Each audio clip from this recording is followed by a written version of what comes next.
আজকে আমি পাক করছি মানে সবজি আর কি। হ্যালো গাইস, আসসালামু আলাইকুম। কেমন আছেন আপনারা? আশা করি ভালো আছেন। আপনাকে তো আমরা ভালো আছি আলহামদুলিল্লাহ।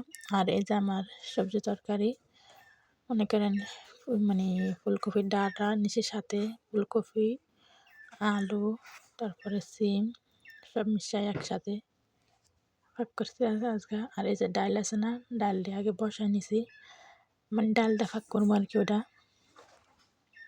ডালটা আগে সিদ্ধ করে নিছি, তারপরে ডালটি হালকা সিদ্ধ হওয়ার পরে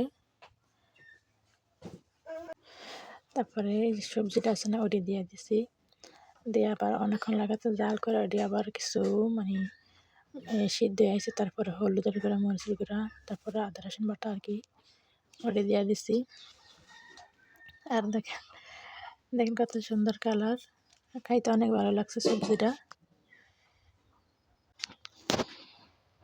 আর সবজি তরকারি তো মনে করেন শীতকালে তরকারি যা ফাঁকি সব কিছু ভালো লাগে খাইতে। এই যে মানে আমি আবার ডাইকা রাখতেছি যেন ভালো করে সিদ্ধ হয়।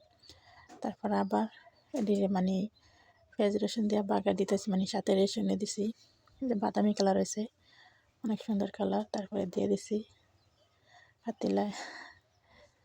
তারপরে এই যে অনেক সুন্দর লাগতেছে, খাইতে অনেক ভালো লাগছে। হালকা ঝোল রাখছি যেন শুকনা না হয়, মানে বেশি শুকাই নাই। আর আমার কবুতরটি আছে ওই যে এখানে কবুতরটি সবই আছে, মানে পাক করার পাশে একটু ভিডিও করছিলাম। তারপরে যে আমার এক জোড়া আনছিলাম, তারপর আবার 2 জোড়া আনছি আর কি। 2 জোড়া তো অনেক মাশাআল্লাহ দিলাম, আমার 6 জোড়া হচ্ছে কবুতর। আর আমার বাচ্চারা খাওয়াছে যাবো করে। আমার মামনি খাইতে বসে, বলতেছে সেই স্বাদ, অনেক পছন্দ করছে তরকারিটা। আর আমার মামনি গরম গরম যাতে করতেছে এই যে আমার তরকারি রান্নার পরে। আর আপনারা ভালো থাকবেন সবাই, আমার জন্য দোয়া করবেন, ভালো থাকবেন।